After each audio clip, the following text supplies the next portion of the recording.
Well, thanks for, hey, boy, everything got quiet all of a sudden, geez. Thanks for everyone being here today. A year ago, I actually was told to go gardening for 2 weeks with the U.S. government shut down, so I missed this meeting. I'm really pleased to be here today in official capacity.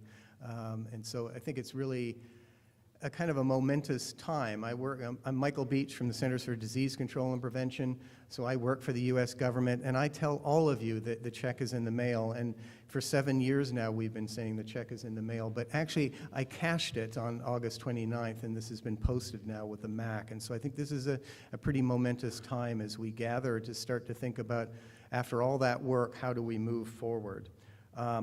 And so I'm going to go through a number of logistics here for a little while because it's pretty complex. Oh, there we go. Tracinda's got these forms. If you need this, please put your hand up and she'll pass them around. It's how do we move into the next step with the MAC now that it's been launched and move forward, and that's why we're here today. And it's really pretty pleasing, I think, as we do our first organizational meeting for the conference for the Model Aquatic Health Code. 129 people signed up, and well, I guess we'll know at the end of this how many people actually showed up, but 129 people signed up to be here in person. We have 163 live stream sites signed up, and hopefully we'll hear about how many people are there. And so if you're on live stream, send us an email, as we've mentioned in the email that I sent out, saying how many people are actually in your site, because we know that that can be a collection point for folks, so we get a feel for how we're moving forward. And so I think that's really, considering the first meeting, we're doing pretty well for the membership there. I'd just like to say, if you participated in a MAC steering committee or technical committee, can you just stand for a moment, please? About 150 people. So again, keep standing, keep standing. Sorry, we're going to keep you standing. If you submitted a public comment, one of the 4,407 that we received, could you please stand? Oh, okay, thank you. You're the ones that we have to thank for all that fun that we had over the past few months. So thank you. I think that's really important to acknowledge that we spent a lot of time, a lot of work, a lot of investment as we've moved forward here. And so thanks again. I think this is all about health and safety, and whatever area we're in, that's what the bottom line is when it leads to family fun.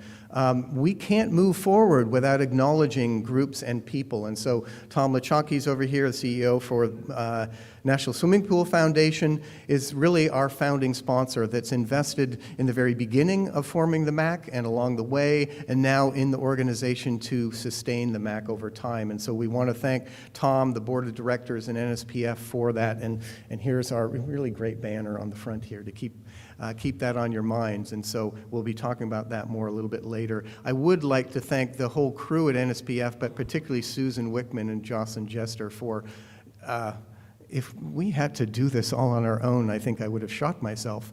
And so they were the ones that were asking all the details and getting things organized to put this together. And so thanks again to them for doing that. And we're going to have beverages and lunch. We didn't get this in time to make a banner, but thanks to Jeff Ellis and Associates, Whitewater West Industries, and the World Water Park Association for investing in the CMAC, bringing you lunch. And of course, the reason that we went and brought lunch is that we don't want you to leave. This is a captive audience where it's a working lunch. So you will get time to pick up your lunch and then come back and we will continue working. We have 6 hours, and that's why I wanted to start on time to kind of move forward. So thanks for being here for that. Actually, I'll just say I sent out an email with multiple attachments, and I've heard rumors that people thought of that as homework. Actually, sorry, but I guess it really is, that we like people to be informed when they show up because we move faster, we get better comments, and we get better buy-in on things if people have at least looked over the materials. If you haven't, we'll ask you to raise your hand, and then we'll know that you didn't read the stuff. But at least it's out there. I'm an information seeker. I like to do that beforehand and know kind of what's going on and think things out. So thanks for that. Logistics, ringtones, can we please turn them to vibrate and so on. Restrooms actually are down to the right all the way at the end on the right of this hallway. Emergency exits, you can go out through the lobby and so on. Please keep that in mind as you're moving forward. The agendas are out there. There's a 15-minute break, so we have coffee and tea all the time. There'll be some other things during the break at around 9:45 to 10 o'clock as we stay on time. And then lunch will be provided at noon. It'll be 20 minutes to pick it up and sit back down so that we can continue the conversation. What I want folks to understand today, please, is that this is your meeting, meaning the board of directors and so on has talked about this. We've created a straw man how to move this organization forward, but this really is about discussion. And so there are numerous sections through here, as you'll see in the agenda, with 30 or 60 minutes. That's open mic time, and so if nobody has anything to say, we're going to have a lot of really anxious moments here. And so we hope that you've thought about this and you have strong opinions, and the people that we've worked with on the MAC, we've seen everything including strong opinions on things. So speak up, let us know how do we make this run the best? How we make it most efficient, and how are we going to make people feel included, I think is really critical. CEU credits are, NSPF has signed up for that. You'll get an email after this meeting, and you can do it all electronically. If you have questions, Susan Wickman will be available to answer those. Live stream, as I said, we have over 160 sites signed up. We exceeded the capacity for live chat. My apologies for that. But basically, info@cmac.org. Send in your emails. We have two folks over on the side here that are going to be triaging all of those and blending that into the discussion points and everything. We want the live stream audience to feel involved here. We want to see how this works for the future from the CMAC standpoint, because not everybody can come to the meeting, but everybody should be heard. Everybody should be able to hear what's going on and be able to vote if they want. And so I think that's important, and we'll talk about kind of learning lessons from that at the end if people want to do that. So email, the live chat is off. It's been disabled. So info@cmac.org. And then just quickly, tell us how many people are in your site if you can. What we'll do today is we spent a lot of time thinking about how we run this organization from a board standpoint. Obviously, we have over 300 people that are potentially listening or in the room here. We can't hear everyone, and so we'll time the discussion points when Scott and Tracinda will move around with microphones. You have to use a microphone, or the live stream audience won't hear, but we will be timing this. So we've got to cut it off so that we can continue on and get input. And so Lena Curtis will be taking notes during the whole time so that we can collate all of this. If you have a point to make, please make it, and make it concise and understandable for everyone, and then we can move on from that. In the back of the room, we have sheets you'll see positioned around. One of them is, if you don't get to say what you want to say, go and write it down. We want to hear it. We just may not be able to do it over the microphones. Write it on a note, do whatever is necessary, but there are sheets in the back for that. Technical questions, again, this is about the organization and how we set it up. I know people have burning questions about the MAC, but this isn't the time to answer those. Those are actually more efficiently answered if you email mac@cdc.gov or info@cmac.org. And give us the section you're talking about in the MAC and that, and we can consult with you on that. But this isn't the time to really rehash that or go into the details. It's really not an efficient way to do it. But email us. We have gotten lots of questions posting of the the MAC, and so just send us things. And then the Thursday all-day session tomorrow at the tomorrow is the MAC at the WAC. All day tomorrow, and there'll be a lot more kind of detail about things, and that's a better place to be asking some of the technical questions. We'll pass around the microphone, as I said, so if you don't need to repeat things or tell us that you agree, you can do that on the sheets and that in the back. So let people, if you have one point to make it, and then the microphone will be moving on. Everybody needs to get a chance, so we won't have multiple people asking multiple questions. So. Research agenda, I sent some of this around. We've worked on this for a number of years through the MAC development. We've been dumping research ideas into a sheet, and last Friday, I think the board told me I was crazy when I said, we should send around the 9.5-page document. We knew that you'd all read it beforehand, so Doug was kind enough to condense that down, so there's a condensed version down there. It's not the detailed one, but look at that, see if things are included. That was emailed out. We have 2 tasks as far as that goes for you, and these are all related to the sheets in the back. First one is we picked around 16 projects that we thought we would put out there, and those are kind of based on something that could be done relatively quickly, that we could fund, that would actually make a direct impact on the MAC. And so please go to the back and put your number, 1 through 16, 1 being the top priority on those. We'd just like to hear what people think as far as how we would prioritize those. There's a sheet out there that if one of the top 16, your baby, isn't on that, there's a sheet for you to write it on and tell how you would rank that. And so I think that's important that we hear from you on that.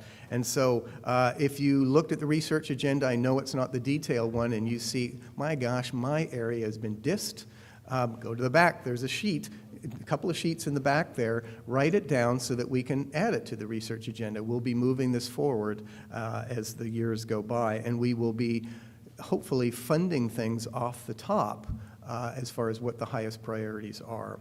And so, if it's not on the research agenda, if it's the 1 through 16, you're going to prioritize those. And if your idea wasn't out here by the end of the day, make sure it's on the sheet of paper, because we're going to take that all back and we'll collate all of this. For those of you who read the email that I sent out, actually all the slides from today, or at least a slightly earlier version, are posted on the CMAHC website. So cmac.org. They're posted under the announcement section there so that you can look at them there. We'll update those. We'll be putting a lot more information about what's happened today and everything onto the website. That's going to be our voice back to you to tell you what we're thinking, what we're doing, and so on. Thanks for all of that. Hopefully our heads did not explode with all the logistics. So the check was cashed. The MAC is here. What do we do? And kind of where have we come from? And I'm going to do this very briefly because I actually didn't have gray hair when this started, but I do now. I think it is partially doing some of this work. But 17 years ago, how many remember the E. coli outbreak in Atlanta? I certainly do. It was a real pivotal point. Actually, there were outbreaks before this, but the E. coli outbreak got national attention and really got people to, I went to World Water Park right after that, and it was, I went from speaking to 30 people in one of my first talks to the room was packed, standing room only, and they had to have a second showing because all of a sudden it was clear that things have changed and that we needed to kind of think how we were going to do things differently. 13 years ago, we launched CDC's Healthy Swimming website. 10 years ago, we worked with the Council of State and Territorial Epidemiologists, some of the health folks.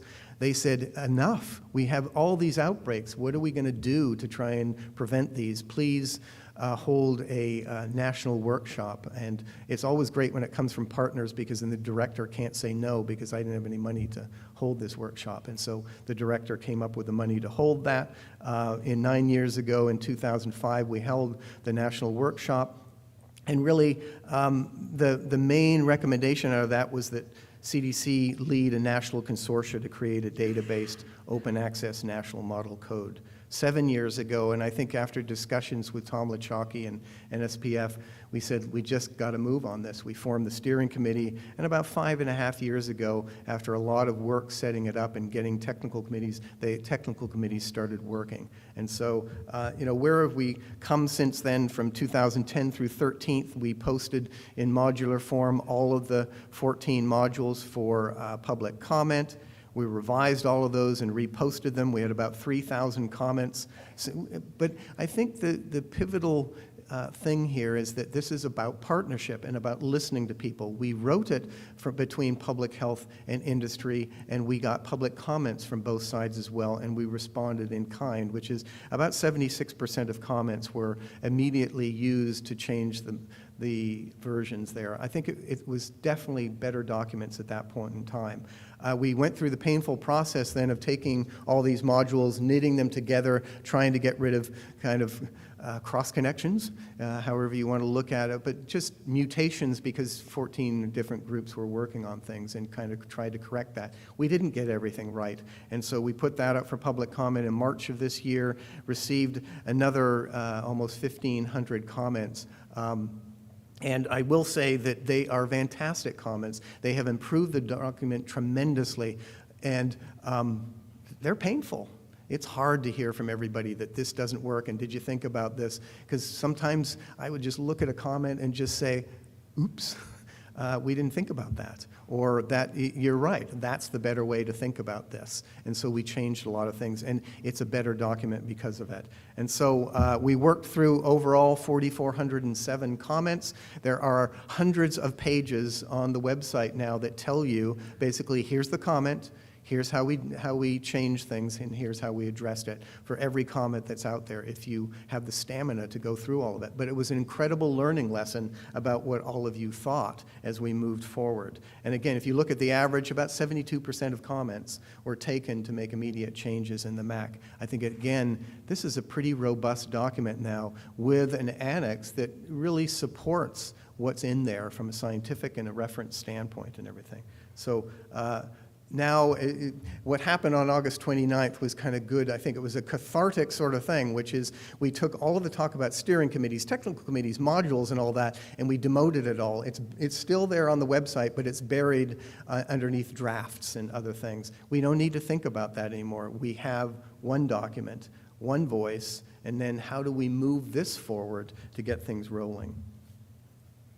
So again, I think the key to this is we're rolling, check's been cashed, we have the MAC, but we know how things can die on the vine if we don't tend that garden over time. And so it's all about now, in our mind, sustainability. How do we keep this up to date? And I think, working with some of the top design groups in the country, I realize that's driving everything, is that fun, family fun, everything is driving what's going on, and everybody else needs to keep up with that, including codes. And that's what happens, is codes go in and they're kind of out of date the moment that they're adopted. So how can we keep those up to date and keep them moving? And so that was one of the kind of key things that was built in from the very beginning, is we must think about how we're going to move forward. So just so you know kind of the way we work this out, I don't usually spend a lot of time with lawyers at CDC, but I spent a lot of time with lawyers over the past 7 years saying, are we legal? Can we do this? Do you agree? Is the government going to back us on this and not squash us?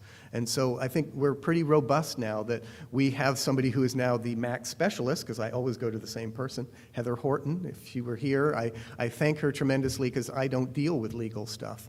But it's basically what CDC has agreed to do. We are not a regulatory agency. We know this is not a regulatory document. This is guidance from which state and local localities can adopt, change, do whatever they want with it, or not use it at all. So it's up to them to choose.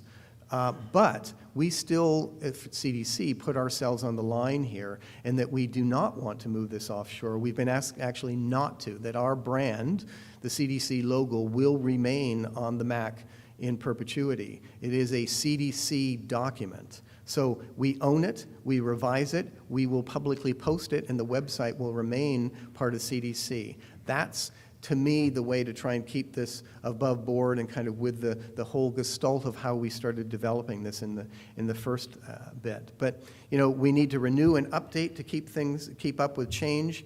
I think our partnership here between public health, aquatics, academia, and the general public, we need to keep that. That's what made this so strong, is by kind of amalgamating all of our input here. And so how are we going to do this regularly? We need a way of assessing national input, deciding on scientific merit, summarizing those changes, and letting CDC decide whether that change is okay. So yeah, ultimately CDC is going to have to make the choice. But as you'll hear in other models, generally the organizations will kind of agree that these changes are important, and you'll get more detail through the day about this.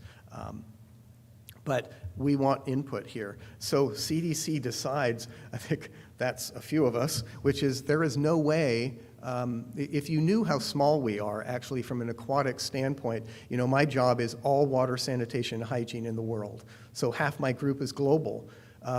We have Michelle Halavza, who runs the Healthy Swimming Program, and it's up to Michelle to find funding and people to do any other work. We don't really have anybody else. So it's a part of me, a part of our communications, all of Michelle, and so we're much smaller than you think. And then in environmental health, we've got Jason Coons full-time, and then part-time people or soft money sorts of situations. So it's a very small group. We cannot possibly, in perpetuity, gather all national input and go what we went through with kind of the public input process. We just don't have the staffing, and I think it's more appropriate for us to do this as a national consortia. And so we want to create an organization to do that, put that offshore. It will be a much more flexible organization, because I love working for CDC, but it is not a flexible situation to be working for Congress. And so it really makes it much different if we can put this as a nonprofit. So we're modeling the organization after the Conference for Food Protection. It oversees collecting national input to advise the Food and Drug Administration on updating the Model Food Code. So it's a pretty tight model that we can look at there. They model on biennial. Every 2 years there's a meeting that somebody can put in kind of, I want to change, what did Jim Dunn say? The MAC should be blue. It's green now. I want it to be blue. And somebody can put in something, and we can talk about that and vote membership as a membership and change things. And so members suggest changes. The changes are debated, they're voted on, and then FDA gets a document that says, we think that Section 562 should be changed to X, and here's all the data behind it. Please make your decision. And then that's made. And so that's kind of the model behind where we're going here. So, so we're moving in that direction. And we've talked about this before, but we've made significant progress, I think, in the past year in moving forward through 2013 and 14. The Conference for the Model Aquatic Health Code, which I will try not say the whole name anymore, the CMAHC. So now we've got the MAC, the CMAHC, the WAC. You decide. There's a lot of acts out there. But the CMAHC has been incorporated as a nonprofit 501c3 organization. IRS has signed off on that, so we are an official organization. We formed an interim board of directors, which was formed by moving a subset of the MAC steering committee and making them board members. Bylaws were created, the vision and mission created. We've sought sponsorships. Our founding sponsor is the NSPF. We've created a fairly robust website already, even though we don't have the whole organization worked out here. So cmac.org. Hopefully, each and every one of you bookmarks that on your computer now or smartphone or whatever, because you're going to need to go there regularly to see what's happening, in addition to the MAC site. So we spent a lot of time, some in-person meetings and that with the board, talking about the CMAHC organizational structure. What do we think it should look like as a board? And then that's what we're reaching out to all of you today, is that we're going to present this straw man. This is the board of directors talking, but it's not fixed in stone. And so let's keep that in mind as we talk about your input into this. We've recruited some new board members, and in 2014 now, we finalized the board of directors, and I'll get to that in a moment. Philosophy here, I think, is critical. I'm really into philosophy, and what underpins an organization. For those of you who don't know me personally, I'm a pretty passionate person about whatever I do, and I would like each and every one of you to be feeling the same about this organization. This is the voice of aquatics. We can talk about all the other organizations, and I know I don't mean to diss all those organizations, but this is going to make a difference. This is going to make a difference in a way that we've not made a difference before, and so that's why I'm glad so many of you are here. For Conference for Food Protection may not always be the best model. We know that, so we want to take the good things. We want to leave behind the things that don't fit for aquatics. We're a different industry, and I think we need to adapt for that and create new approaches when needed. So it's, again, we've used it as a model, but it's not a straitjacket. There are some things for CFP we don't agree with, and we're hoping that you don't either. And so we'd like to change them. The CMAHC's new. We're a smaller group. And so we can't do everything instantly. We can't put on everything that's done by the CFP immediately. And so we're going to have to prioritize some. We've been working on internal functions, fundraising. We have to survive. We have to move things forward. Membership building. It's great to see all of you here. MAC adoption, assistance, research agenda. Those are all the things that are moving, but we've got to get our kind of toddler legs underneath us. This week, Lena saw that we broke 200 members. That's fantastic, and congratulations to all of us. But I look at 300,000 public aquatic facilities in this country, and 200 is just not going to, that's not going to cut it. We're going to have to do, our mission is to do much better than that. So 200 to start, thousands.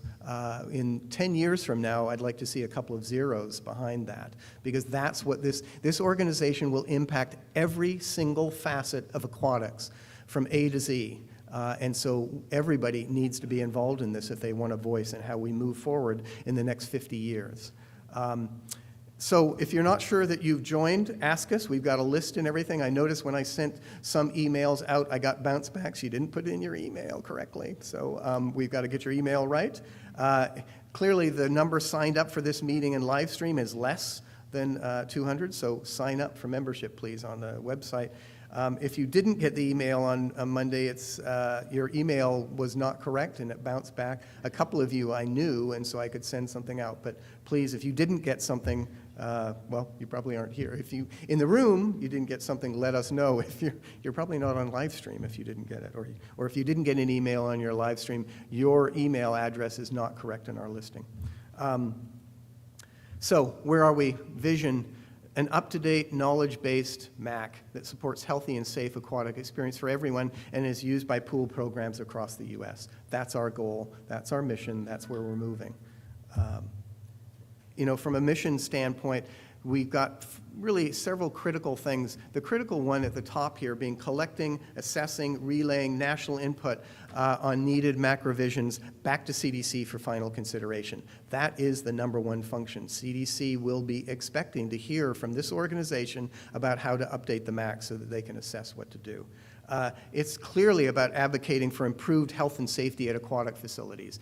That's all of our mission that we can buy into. We want to provide assistance to health departments, boards of health, legislatures, other partners on MAC uses, benefits, implementation in that, and we've already started that with different groups. And so between CDC and the CMAC, I think we want to be a support network when people have questions about it. It's a long, complex document, but it does make sense. And I think it's pretty well supported from a scientific standpoint. Assistance to the aquatics industry on uses, interpretation, and benefits, we're open to that as well, and we've been answering those emails already. And then finally, we'll talk about at the end, soliciting, coordinating, and prioritizing MAC research needs. We think that there needs to really be kind of an industry research agenda that we can then pool our resources and move forward in funding down priority projects. So rather, we don't want to solicit proposals and get a lot of random things. We want to know what we need, and we will solicit people to do that work. And so that's going to be a much more efficient process to make change over time. Again, just to clarify, the MAC is still owned by CDC. It's updated by CDC after review and acceptance of the CMAC recommendations, and it will be posted on the CDC website, and you'll see a thing, the MAC will post all of this on the site. So we now have a finalized board of directors, I'm pleased, as of actually last week. So I'm the president of the board of directors. Sorry, I was not on the meeting and I got voted in without being there. Trecinda Davis, representing the National Environmental Health Association, is vice president. And can you please stand up for those of you in the room, please, for the board? Sorry, yes, that's most of you over there too. Just so you see us, we're kind of over here with computers and all that sort of thing. Scott Hunsaker from Ardent Group is the treasurer, past Councilman Hunsaker. Bob Vincent, Florida Department of Health, had the worst travel experience of his life yesterday and wasn't going to make it here until after this meeting, so we said abandon ship, and he decided to go home. Unfortunately, Jim Dunn, Aquatic Development Group, Commander Jason Coons from CDC Environmental Health, John Lynn from SeaWorld Parks and Entertainment, Colleen Matoza from Sacramento County Environmental Management Department. Tony Mendez, American Hotel and Lodging Association, got called away at the last minute for something in the Caribbean. Sorry, geez, tough. But Tony was going to be on live stream. Hopefully he's on there. And then our most recent member, Tim Shays, joined from the New York State Department of Health. And so I just think we need a round of thanks here because thank you very much. Because I think that there's been a tremendous amount of work done here before calling this meeting, and so we really have to thank these folks. 501c3s in the beginning, the board does everything, and so it's a bit painful. It's not like some other boards that are more mature that you don't necessarily have all that work being done. But without staff, that's difficult. And so, we got to have somebody beyond the board of directors. We need an executive director. We certainly thought about this and worked on this. We really need someone with extensive MAC and aquatics experience that's respected by everyone in the field. It'd be best, actually, if they had all sorts of experience with the MAC and that. That's not always possible. But we had a signed contract October 1st, so last week we had our contract signed. So, I don't have these slides in here, but we really need kind of a superhero to do this. And so I think from a superhero standpoint, I don't know who else to ask, but he's kind of unassuming and all that sort of thing. But I do think that we're really fortunate that Doug Sackett, former New York State Department of Health, he retired and still kept working on this, so power to him, has agreed to kind of come out of retirement and his work with his horses and other animals to, Doug, you have to stand up. Yes.